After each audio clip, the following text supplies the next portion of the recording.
함께 사도신경으로 우리의 신앙을 고백하며 사순절 24번째 새벽 예배를 주님께 올려드리겠습니다. 전능하사 천지를 만드신 하나님 아버지를 내가 믿사오며 그 외아들 우리 주 예수 그리스도를 믿사오니 이는 성령으로 잉태하사 동정녀 마리아에게 나시고 본디오 빌라도에게 고난을 받으사 십자가에 못 박혀 죽으시고 장사한 지 사흘 만에 죽은 자 가운데서 다시 살아나시며 하늘에 오르사 전능하신 하나님 우편에 앉아 계시다가 저리로서 산자와 죽은 자를 심판하러 오시리라. 성령을 믿사오며 거룩한 공예와 성도가 서로 교통하는 것과 죄를 사하여 주시는 것과 몸이 다시 사는 것과 영원히 사는 것을 믿사옵나이다. 아멘. 우리 함께 찬송가 310장 같이 찬양하겠습니다.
오늘 우리가 같이 나눌 말씀은 고린도전서 12장 3절 한 절 말씀입니다. 고린도전서 12장 3절 제가 받들어서 읽겠습니다. 그러므로 내가 너희에게 알리노니 하나님의 영으로 말하는 자는 누구든지 예수를 저주할 자라 하지 아니하고 또 성령으로 아니하고는 누구든지 예수를 주시라 할 수 없느니라. 아멘. 우리 함께 기도하고 말씀 나누겠습니다. 우리 생명의 주인 되시는 하나님, 주께서 원하신다면 언제든지 우리의 생명을 거두어 가실 수 있지만 오늘도 다시 호흡을 주시며 건강을 주셔서 하나님을 예배하고 하루를 시작하게 하여 주시니 감사합니다. 우리의 부족함은 산과 같고 바다와 같아서 감출 길이 없지만 주님의 은혜는 그보다 더 커서 우리의 허물을 감추시고 대신 사랑을 주시니 그저 주님께 감사의 찬양을 올려드립니다. 이 시간에 주님 앞에 예물을 올려드립니다. 주여 받아 주옵소서. 하나님 구하오니 주님의 자녀들이 이 세상을 당당히 살아갈 수 있도록 힘과 지혜를 주시고 빛과 소금의 역할을 감당할 수 있도록 건강과 재물의 복도 허락하여 주옵소서. 하나님의 은혜를 이 세상에 흘려보낼 수 있게 하시며 온 세상이 하나님의 위대하심을 찬양하게 하여 주옵소서. 성령의 능력으로 주님의 말씀을 전하고 인생을 바꾸는 우리 모두가 되게 하여 주옵소서. 예수 그리스도의 이름으로 기도하옵나이다. 아멘. 어제 잠깐 밖에 나가봤더니 하늘이 너무 파랗고 색이 아름다웠습니다. 공기도 얼마나 온화하고 깨끗했었는지 모릅니다. 그런데 이렇게 깨끗한 공기 속에 어떻게 코로나19 바이러스가 둥둥 떠다니고 있을까 생각해 보니까 마음이 참 안타깝더라고요. 하루빨리 이 공기 속에 어떤 더러운 것, 위험한 것도 숨어 있지 않고 우리 모두가 안전하게 숨 쉴 수 있기를 바랍니다. 우리가 함께 모여서 다시 예배드리는 그날까지 우리 성도 여러분 건강 잘 지키시기를 주의 이름으로 축복합니다. 오늘은 온유산의 일숲 식구들이죠. 김종란 집사님, 백여진 권사님, 라이선 권사님, 고순향 권사님, 그리고 한 가정 이주영 집사님, 장수경 집사님, 이정한 그 가정에서 어려움에 처해 있는 작은 이웃 교회들을 위해서 3월달 월세를 대신 납부해 주십니다. 주님께서 아름다운 마음 가지신 이분들에게 큰 은총을 베푸셔서 승리의 삶을 살 수 있기를 축복합니다. 어제는 오직 성령의 능력으로만 전도가 가능합니다라는 말씀을 함께 나누었습니다. 제가 가끔 그런 분들을 만나요. 자기가 지금은 교회 안 다니지만 왕년에는 교회 청년회장도 해봤다, 그런 말씀 하시죠. 근데 그렇게 청년회장 하다가 막 은혜도 다 떨어지고 이제는 교회 근처도 가기 싫다는 거예요. 시험 들어서. 자기 열심으로 뭔가 이루려고 했던 분들이 그런 결과를 낳게 되기가 쉽습니다. 우리가 우리의 힘과 우리의 지혜를 가지고 하나님의 일을 하려고 하면요, 우리가 예상하지도 못했던 부작용들이 참 많이 일어나는 경우가 있어요. 그래서요, 우리가 내 지혜, 내 열심, 내 힘 가지고 전도하려고 그러면 우리도 힘들고 전도 받는 사람도 힘들고 심지어 주님도 힘들어 하시는 것 같아요. 하지만 성령께서 감동을 주시고 전도받아야 할 그 사람을 보여주시고 사랑하게 하시고 말씀을 주신다면 우리가 전도하는데 성령께서 도우시는 것이 아니라 성령께서 전도하시는데 우리가 쓰임받게 될 줄로 믿습니다. 성령의 능력이 여러분에게 임하셔서 여러분의 식구들이 전도되어지고 온 가족이 함께 예배하는 그날이 빨리 오게 되기를 축복합니다. 오늘은 믿음과 성령의 능력의 그 관계에 대해서 함께 말씀을 나누려고 합니다. 여러분, 우리가 뭔가를 믿으려면요, 참 여러 가지 조건들이 필요하죠. 예를 들면은 믿기 위해서는요, 증거가 필요할 때가 있습니다.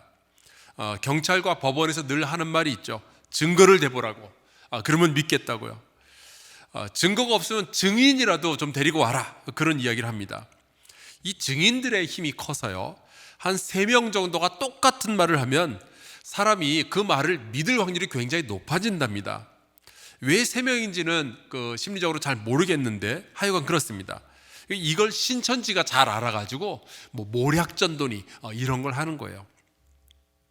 때로는 우리가 뭔가를 믿기 위해서는요, 그럴듯한 논리가 있으면 믿게 되는 경우가 있죠. 지난주에 성남에 있는 모 교회의 목사님 사모가 그 소금물을 성도들의 입에다 이렇게 분무하면서 코로나19를 더 퍼뜨렸다, 이런 뉴스가 나왔었습니다. 그분이 믿은 것은 소금물은 살균 작용이 있으니까 코로나 바이러스가 입에 들어갔을 때 그걸 이제 소금물로 이렇게 뿌려서 청소하면 된다, 그런 논리였어요. 여러분, 절대 아닙니다. 그건 믿으시면 안 되고요. 근데 이분이 듣기에는 왠지 들어보니까 좀 그럴듯했던 거예요. 그래서 이제 믿었던 거죠.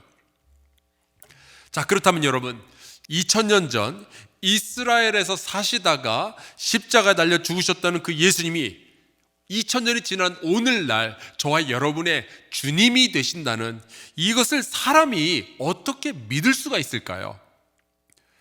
여러분, 이 고백은요, 어떤 증거나 논리적인 근거에 의해서 얻어진 것이 아닙니다.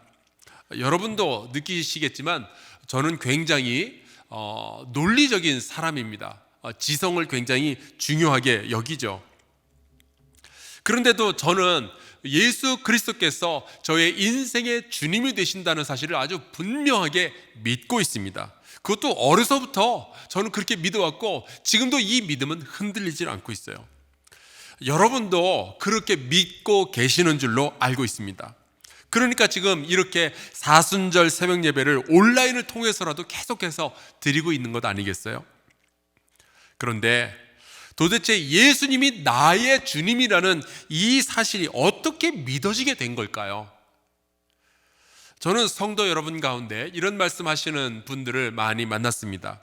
젊었을 때는 나의 죄를 대신해서 십자가에 달려 죽으신, 또 그래서 나의 죄를 용서하신 그 예수님, 그런 것들을 전혀 믿을 수가 없었다는 거죠. 교회 다니면서도 못 믿었대요.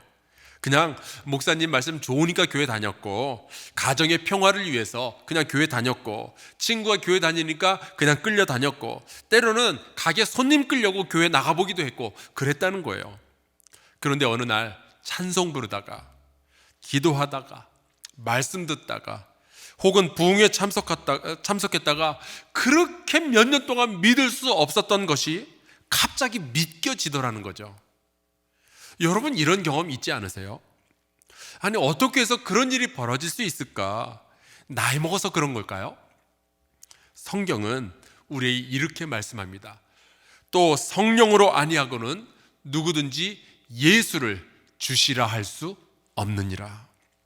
여러분, 우리가 예수님을 주님이라고 믿고 고백하는 것은요, 어떤 논리의 힘도 아니고요, 어떤 증거의 힘도 아니고요, 성령의 능력이 내 안에서 역사하셨기 때문입니다.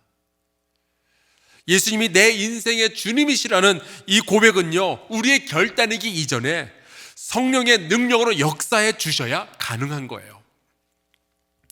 예수님을 주님으로 부른다는 것이 사람의 힘으로서는 얼마나 어려운 일인지 이것을 우리가 이해할 필요가 있습니다.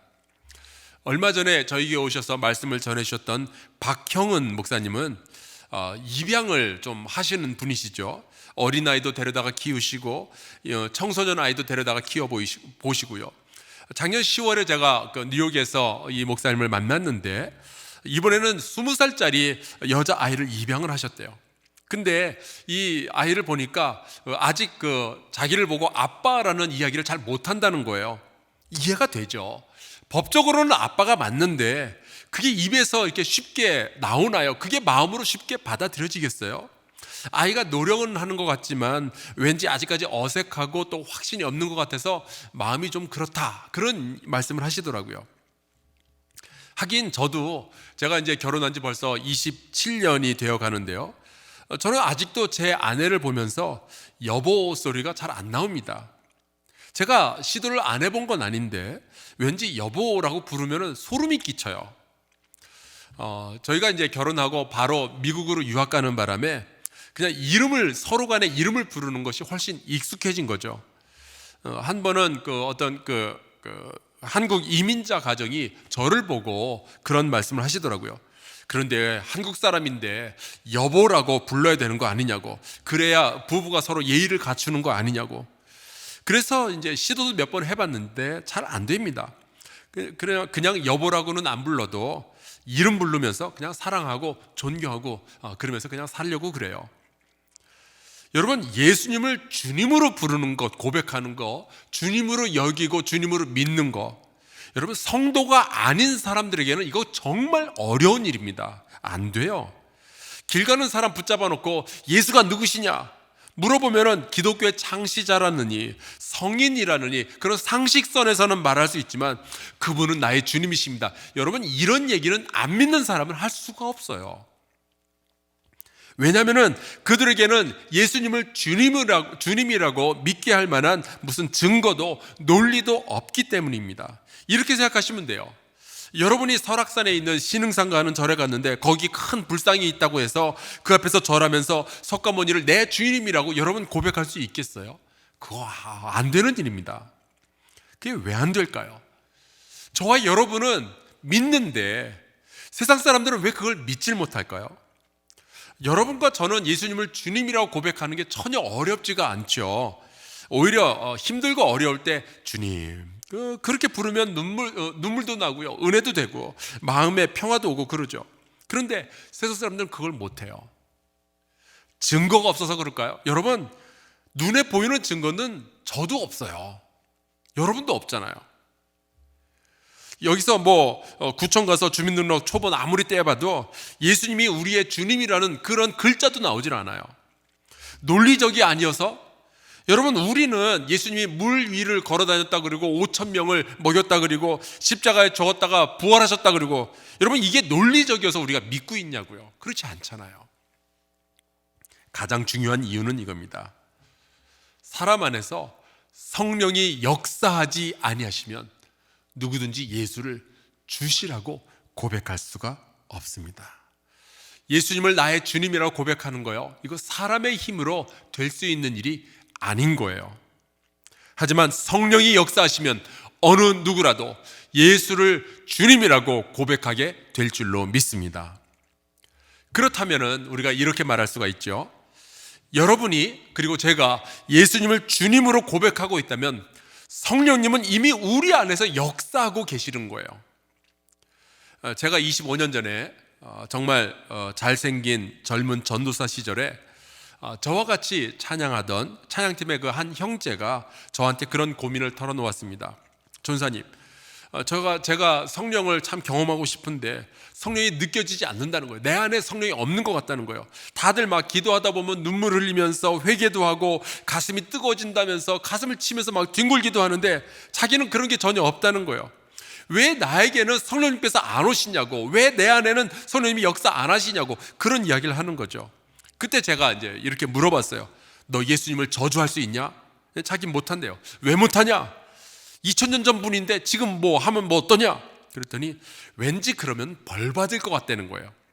그 말을 듣고 제가 회심의 미소를 지으면서 읽어준 말씀이 바로 오늘 우리가 함께 본 말씀입니다.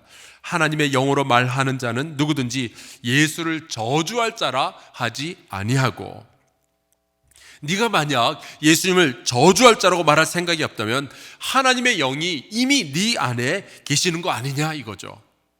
그리고 이제 또 물어봤어요. 너 예수님이 너의 주님이라고 고백하냐? 그러니 그렇대요. 너 혹시 마호메트가 주님이 아니냐? 아니래요. 그래서 제가 그랬어요. 그럼 성경을 잘 봐라.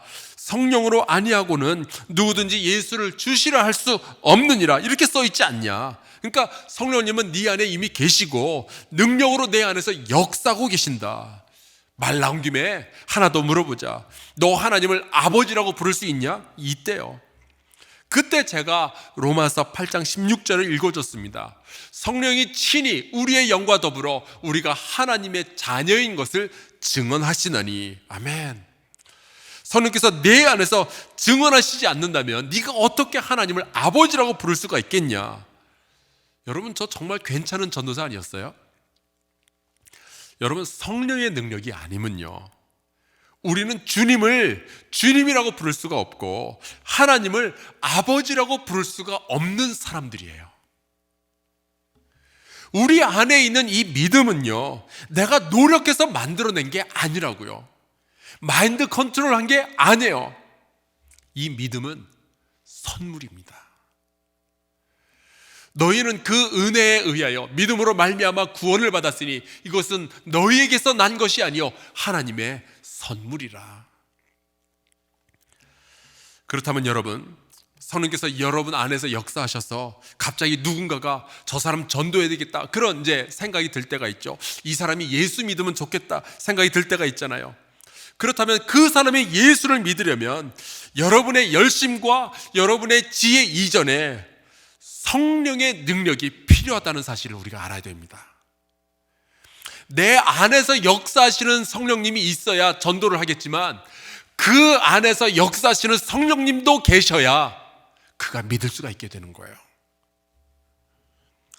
사랑하는 가족의 믿음을 위해서 기도하는 우리 성도님들 참 많이 계시는데요, 성령께서 여러분의 배우자와 자녀들, 여러분의 친구들, 여러분의 직장 동료, 여러분의 친척들 안에서 역사하셔서, 능력으로 역사하셔서 그들도 예수를 주로 고백하게 하옵소서. 그들도 하나님을 아버지로 부르게 하여 주옵소서. 기도하는 이 사순절에 저와 여러분 될 수 있기를 주의 이름으로 축복합니다. 우리 함께 주기도문으로 예배를 마친 후에 공동의 기도의 제목을 가지고 잠시 기도하는 시간을 갖도록 하겠습니다. 하늘에 계신 우리 아버지여, 이름이 거룩히 여김을 받으시오며 나라가 임하시오며 뜻이 하늘에서 이루어진 것 같이 땅에서도 이루어지이다. 오늘 우리에게 일용할 양식을 주시옵고 우리가 우리에게 죄 지은 자를 사하여 준 것 같이 우리 죄를 사하여 주시옵고 우리를 시험에 들게 하지 마시옵고 다만 악에서 구하시옵소서. 나라와 권세와 영광이 아버지께 영원히 있사옵나이다. 아멘.